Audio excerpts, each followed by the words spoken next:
YTN 라디오 이동희 뉴스 정면승부 3부 시작합니다. 매주 화요일 스튜디오를 법정으로 순간 이동시켜주는 부분 박장재소 박지훈 변호사 장윤미 변호사 나왔습니다. 어서 오십시오. 네, 안녕하세요. 자, 윤석열 총장이 2차 징계위원회가 오늘 오전부터 열렸고 현 시각에서는 지금 마지막 증인 신문을 하고 있다. 그렇다면은 오늘 결론이 날 가능성이 상당히 높네요. 그렇죠. 증인 신문이 사실 관건이었는데 마지막 증인까지 어쨌든 신문이 착착 이뤄졌고 그렇다면 의결 절차만 남았는데 사실 의결 자체에는 그렇게 시간이 많이 걸리진 않을 수 있을 것 같습니다. 예. 그리고 이제 참여하는 위원 자체의 수가 수적으로 적다 보니까 그러면 오늘 한 자정 전에는 아마 일단락이 나지 않을까 전망해 봅니다. 그러니까 증인이 많았기 때문에 오래 걸릴 거라고 그랬는데 네. 7시 1분을 지나는 현 시점에서 마지막 증인 신문한다고 하면 오늘 안에 끝나지 않을까? 그렇죠. 한동수 감찰부장이고요. 아마 많은 질문을 할 거는 예상이 됩니다. 예. 한동수 감찰부장이 여러 개 연관이 돼 있어요. 판사 사찰 부분도 연관이 돼 있고 예. 채널A 쪽도 연관이 돼 있지만 그렇다고 하더라도 신문만 끝나면 사실 일정은 끝났다고 봐도 예. 됩니다. 남은 일정은 최종 의견 진술 그리고 징계 심의 의결이거든요. 그렇다면 오늘 중으로 아마 마무리가 될 걸로 보입니다. 예.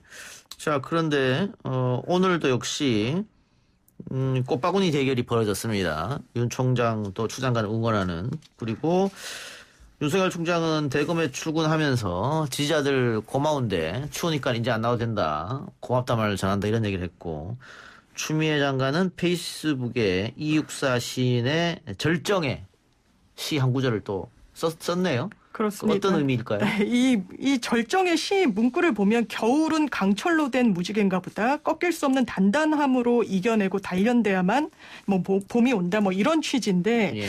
이제 추 장관의 지금까지 좀 행보를 보면 지금 징계위 전후로 뭐 내가 검찰을 떠난 이유라는 책을 국회에서 이제 기자들 앞에서 읽는다든지 뭐 위기의 민주주의라는 뭐 넷플릭스 다큐멘터리를 언급하면서 브라질 뭐 최초의 여성 대통령을 언급하는 거. 또 오늘까지는 264의 시 강철무지개 이런 표현이 들어간 시를 인용하는 게 사실 이제 정치 행위로 볼 수 있는 부분이 있고 물론 정치인 출신이라는 것을 부인할 수는 없겠지만 지금은 법무부 수장이고 징계위가 소집돼서 어떤 결론을 기다리는 상황에서는 국민들이 공정함 그리고 중립성을 좀 많이 기대할 수 있는데 그런 부분에 다소 퇴색하게끔 행보를 하는 게 아닌가 이런 부분이 좀 아쉽습니다. 예. 뭐 본인의 의지를 드러냈다. 뭐 이렇게 볼 수도 있고. 그렇죠. 근데 글쎄요. 뭐 윤석열 총장도 출근하면서 지지자들한테 이 정치인이 아닌데 뭐 이렇게 한 건 어떻게 정치인 모습 같기도 하고 또 네. 추미애 장관도 굳이 이 시점에 페이스북에 글을 쓸 필요가 있었을까 뭐 이런 생각 들긴 합니다만 네. 결론은 오늘 나게 돼 있으니까 예. 자, 4명의 징계위원에 대해서 1차 때 기피 신청을 했는데 오늘은 정한중 위원장과 신성식 징계위원에 대해서 윤 총장 측에서 기피 신청을 했어요? 또 다른 이유로 기피 신청을 했습니다. 1차에서는 4명 기피 신청했다가 통째로 대법원 판례에 따라서 기각이 됐는데요. 기피권 남용이라고 이렇게 표현을 했었습니다. 이번에는 또 다른 이유입니다. 정한중 위원장 같은 경우 2가지 정도 이유가 될 것 같아요. 정부 법무공단의 이사장 했던 측면, 법무부하고 연관성이 있지 않느냐. 두 번째는 새롭게 위촉이 되는데 위촉되자마자 위원장 직무대리를 하느냐. 예. 뭔가 이해할 수 없다. 그거를 보고 있는 것 같고요. 신성식 징계위원 반부패 부장 같은 경우는 예전에 이제 채널A 관련해서 KBS 오보를 했던 적이 있습니다. 예. 그 관련 자료를 성명 불상자가 주었다고 하는데 검찰 내에서는 아마 그 성명 불상자가 신성식 부장 아니냐. 뭐 이런 얘기가 나오기 때문에 그렇다면 이 채널A 관련된 이 징계 내용에서 관련성이 있고 불공정한 의결을 할 우려가 있기 때문에 기피 신청을 한다라고 윤석열 총장 측에서는 얘기를 한 것입니다. 결국 이것도 기각됐죠? 기각되죠. 그리고 이제 뭐 이렇게 안 될 가능성이 높죠. 기피 신청 기각률이 상당히 높아요. 지난번에 저희가 얘기를 했지만 받아들이는 확률이 거의 뭐 1000건, 10,000건 있으면 한 건 될까 말까거든요. 0.1% 뭐 그 내외인데 재판도 그런데 하물며 징계위원회에서 받기는 어려운데 그럼에도 계속 이렇게 얘기를 하는 거는 절차적 문제점을 계속 따지고 조금 시간을 끌기 위한 방법이 아니었나 이렇게 예상이 됩니다. 그래서 하나하나 문제가 될 때마다 절차적 문제점을 따지면서 기피 등등 얘기를 좀 하고 있는 것으로 생각이 듭니다. 예. KBS 채널 A 오보 확인 당사자로 신성식 검사가 지목됐다. 누가 이야기한 겁니까? 아마 안에서 얘기를 한 것 같은데요. 한동훈 검사 얘기했습니까? 그건 제가 모르겠습니다. 네, 지금 뭐 확인은 안 되고 검사가- 있으니까. 그런 언론 보도가 나와서. 예. 예, 그렇죠. 그래서 확인은 안 되고 있는데 뭐 그럴 가능성이 좀 있죠. 그래요. 네. 근데 혹시 지금 뭐 네. 계속해서 절차적 문제성이 있다라고 야당에서 또 검찰 측에서 얘기하니까 윤 총장 측에서 이 채널A 사건 관련해서 이게 사실이라면 네. 그 기피 원인이 되지 않느냐? 그럼 나중에 법적으로 문제가 될 수 있지 네. 않느냐? 이런 의견도 있는 것 같아요. 이제 윤석열 총장 측에선 전에는 신성식 이제 위원에 대해서는 기피 신청을 하지 않았다가 이번 이제 두 번째 이제 새롭게 기피 신청을 했잖아요. 그러니까 이게 지난번에 5명 그쵸. 위원 중에 4명 기피 신청했는데 1명 빠진 사람이 신성식이었죠. 그렇죠. 이게 이제 윤석열 총장의 뭐 참모다 이래가지고 당시에는 뺐는데 일단 이 신성식 위원이 KBS에 사실상 뭐 그 검찰과 한동훈 검사장과 기자가 뭐 공모를 했다는 정황이 드러났다라는 보도와 관련해서 이 건을 제보하고 이 사실관계를 확인해줬다라고 예. 이제 지목이 되고 있는데 종전의 심재철 국장 같은 경우에는 본인이 기피를 했잖아요. 회피를 했잖아요. 이제 본인이 재판 성향 문건과 관련해서 법무부에 제보를 했다. 이 논란이 일자 뭐 구체적인 이 회피 사유를 드러내진 않았지만 이런 맥락에서 사실상 이 징계 심의에는 참여하지 않기로 했기 때문에 같은 연장선상에서 같은 무게감이 있는 거 아니냐. 신성식 위원이 KBS에 또 뭐 제보 내지는 확인을 해줬다는 것은 같은 선상에서 평가할 수 있는 거 아니냐라고 해서 아무래도 윤석열 총장 측에 새롭게 신성식 위원을 문제 삼은 게 아닌가 이렇게 좀 추론을 해볼 수 있을 것 같습니다. 그 문제가 될 가능성은 있어 보입니까? 저는 사실은 이 사실 계속 얘기를 하지만 이게 받아들일 가능성도 없을 뿐더러 절차적으로 중대한 흠결이나 하자가 있어야 되는데 지금 절차적으로 법에 따라서 딱딱 떨어지고 있어요. 예. 검사징계법, 또 공무원 징계령에 따라서. 그럼에도 계속 이렇게 문제 제기를 하는 거는 두 가지 정도 목적이 아닌가 생각이 듭니다. 첫 번째는 시간을 좀 끌어보고자 하는 것. 그래서 만약에 그거 관련된 심의를 한다 그러면 또 하루가 더 연기될 가능성도 있는 거거든요. 예. 두 번째는 이거를 징계위원회에 얘기하기보다는 예. 언론에 얘기한다고 저는 생각이 좀 들어요. 여론전이다. 예, 이걸 자꾸 하니까 사실 이 징계 절차라든지 이런 걸 잘 모르는 국민들 입장에서 봤을 때는 언론들의 타이틀을 보고 많이 판단하는데 예. 계속 뭔가 문제 제기가 되고 뭔가 잘못되고 있고 또 기피 신청이고 또 절차하자고 이런 얘기를 계속 함으로써 여론을 좀 유리하게 이끌기 위해서 하는 게 아니냐. 또 언론 역시 윤 총장한테 좀 유리하게 많이 보도하고 많이 타이틀을 달아 보도를 하고 있거든요. 예. 그래서 그런 것들을 좀 노리고 하는 게 아닌가 생각이 듭니다. 그러니까 처음에 5명 위원 중에 4명을 기피 신청했을 때도 이걸 결론은 뭐 추미애 장관 측 인사 아니냐, 네. 혹은 반윤석열 측 인사 아니냐. 네. 근데 그거는 가치 판단의 그렇죠. 문제잖아요. 객관적인 지표는 아니니까. 주상적이니까 네. 그걸 법에 명시되어 있는 게 아니기 그렇죠. 때문에 그걸 주장하는 게 사실은 좀 어렵지 않은 이런 지적이 있었으니까 아마 박지원 변호사 그분을 지적한 것 같고요. 또 하나는 7명 중에 4명만 참석한 거 이것도 위법하다 지금 뭐 문제가 있다 이렇게 했는데 검사 징계법상에 어떻게 나와 있는 겁니까? 이게 지금 박지은 변호사님께서 이제 여론전을 편다라고 했는데 저는 앞으로의 향후 법적 절차를 대비하는 측면도 윤석열 총장 측에는 분명히 있는 것 예. 같습니다. 왜냐하면 이게 행정소송으로 가면 사실 실체적 판단 이외에 절차적인 그 적법성을 제대로 지켰는지가 상당히 중요하게 그렇죠. 판단을 받거든요. 예. 근데 이제 말씀하신 7명 관련해서 검사징계법 4조에 위원장 1명을 포함한 7명의 위원을 구성하고 예비위원 3명을 둔다라고 돼 있습니다. 예. 일단 위원회는 7명으로 징계위원회가 구성되는 거는 문헌상 분명해 보이고 예. 만약 재척 회피 여러 사유로 위원이 이제 결여가 된 그런 상황에서는 아마 예비위원 3명을 둔다라는 취지는 이게 4명한테 판단을 받는 것과 7명한테 판단을 받는 것은 징계를 받는 이 대상자 입장에서는 좀 다를 수가 있으니까 예. 좀 유리하게 해석하는 게 이 입법 목적에는 타당한 것 같고 예. 그렇다면 7명으로 위원회를 구성하는 게 맞지 않느냐. 이게 향후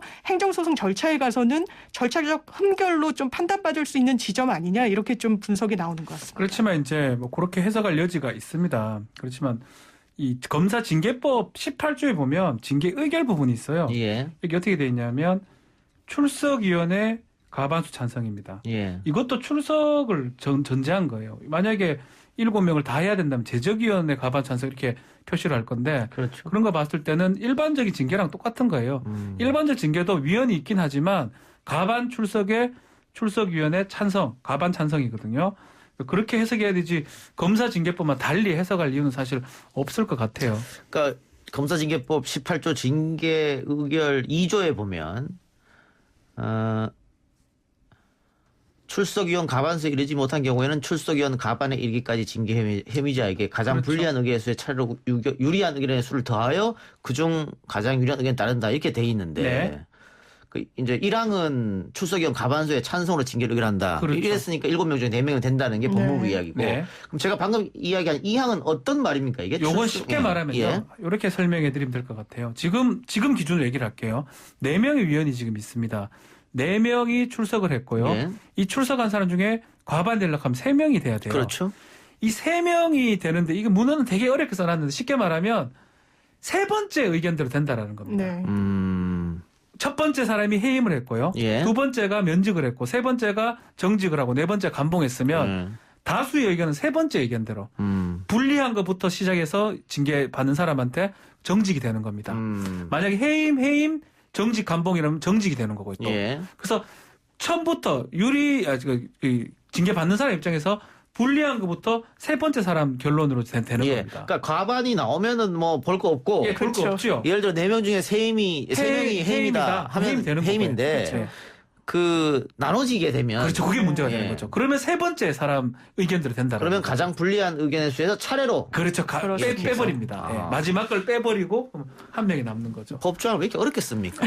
근데 이렇게 해야 이해가 명확하게 되기 때문에 이렇게 제가 말하듯이 이렇게 예시를 들 수 없기 때문에 이렇게 표현을 합니다. 이거는 모든 징계가 마찬가지예요. 예. 검사 징계뿐만 이렇게 되는 게 아니고 모든 그 공무원 징계 아니면 군인 징계 예. 다 똑같이 이렇게 적용됩니다. 그렇기 때문에 뭐 문헌상 장유미 변호사 얘기하는 것처럼 7명이 가는 게 좋아 보이죠. 그렇지만 다 모든 징계위원회는 과반이 출석하고 과반이 알겠습니다. 찬성하면 됩니다. 근데 이거는 글쎄요, 뭐, 윤 총장 측에서 나중에 법으로 대위하기 위해서라도 얘기했다고 합니다만, 이 1항이 사건 심의를 마치면 출석위원 가반수의 찬성으로 징계를 의결한다라고 명확하게 명시되어 그렇죠. 있기 때문에 지금 사건 심의를 하고 있잖아요. 그렇죠. 그래서 7명의 과반수 4명 이상이 찬성하면 징계는 된다. 뭐 이런 그렇죠. 말이겠네요. 네, 그렇죠. 그렇습니다. 다만 세부적으로도 위원들의 의견이 다를 수 있으니까. 그렇죠. 네. 그렇죠. 그럴 때 되면 아까 얘기한 대로 세 번째 네. 그렇게 한다. 알겠습니다.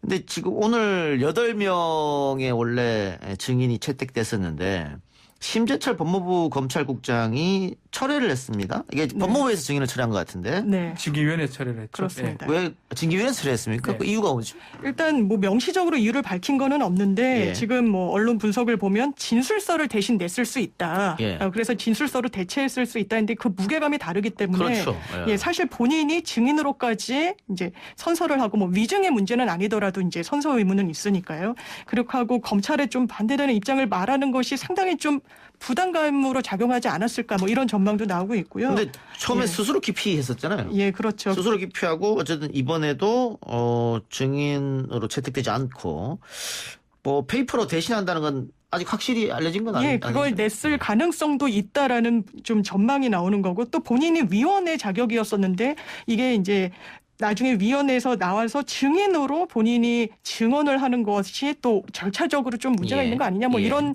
비난도 좀 감안을 했을 걸로 보입니다. 알겠습니다. 또 하나는 이게 증인 신문권. 그러니까 윤석열 총장 쪽에서 우리에게도 신문권을 달라고 했었는데 징계위원회에서는 법률상 그건 불가능하다. 그렇게 안 돼 있다. 네.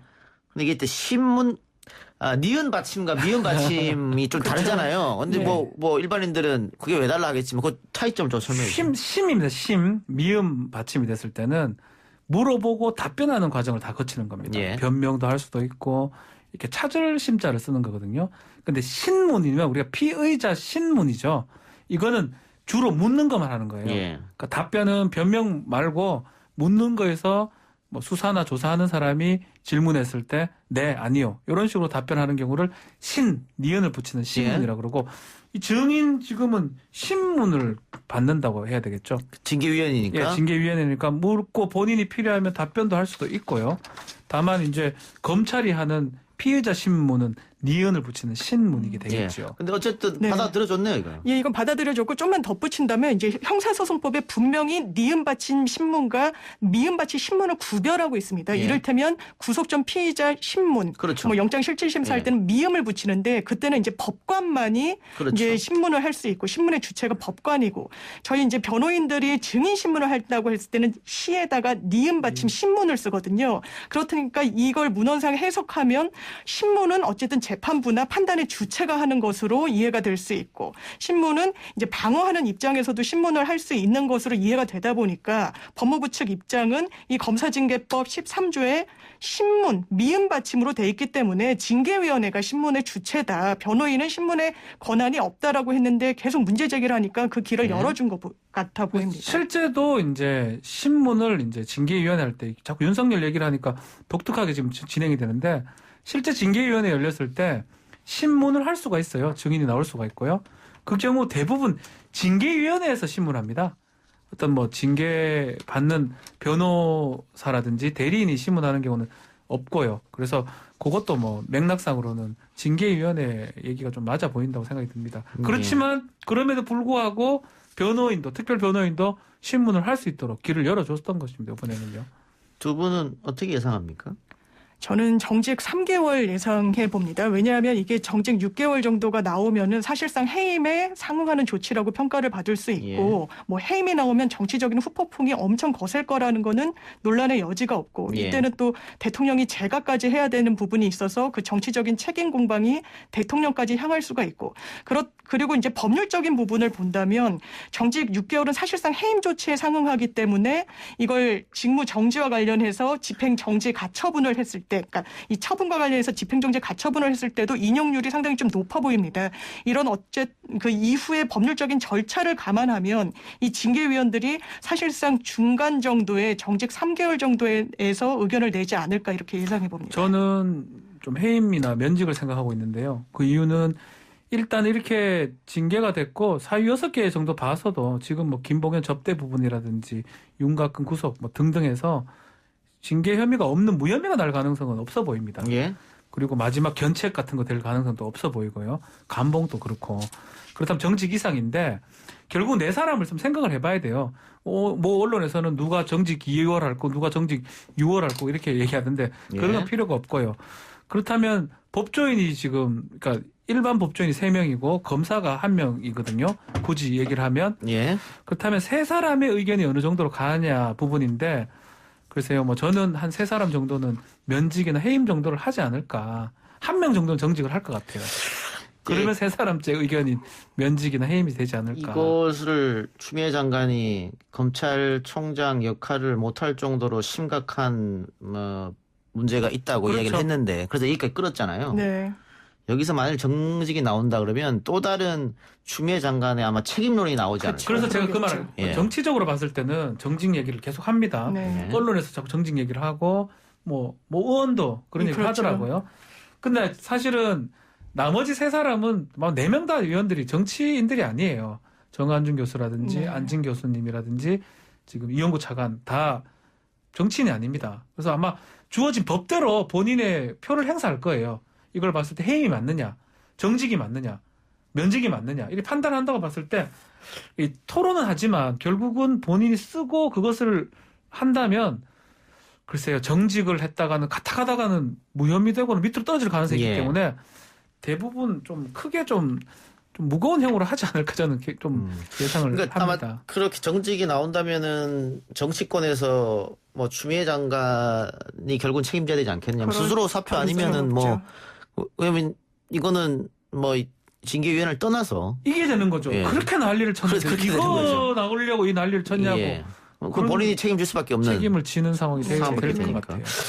자, 그런데 마지막 그 증인 신문 중이라고 했는데, 네. 그러면 끝나고 나서 이제 결국 다수결로 하는 거. 그렇죠. 어떤 원칙은 이야기들이 다수결이죠. 오고 가는 겁니까? 이제 본인의 그러니까 징계위원들의 의견이 이제 오고 가는 겁니까? 아, 저희는 이제 이것도 자꾸 이렇게 얘기하니까 제가 이제 저도 징계를 꽤 많이 했습니다. 국방부 같은 데 있으면서. 간사가 있으면 간사가 얘기를 하고 네. 하긴 하는데 토론을 그렇게 하지 않습니다. 안 합니까? 예. 본인이 보고 본인의 느낀 대로 의견만.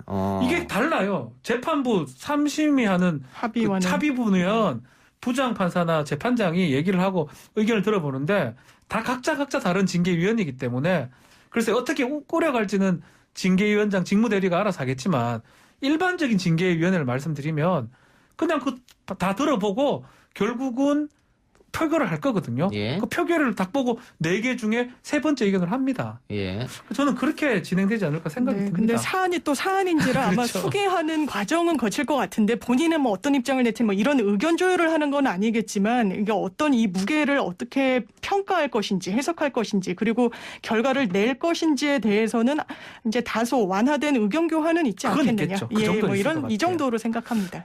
알겠습니다. 자, 오늘 두 분 이야기 여기까지만 듣죠. 지금까지 박지훈, 장윤미 변호사였습니다. 수고했습니다. 네, 감사합니다. 감사합니다.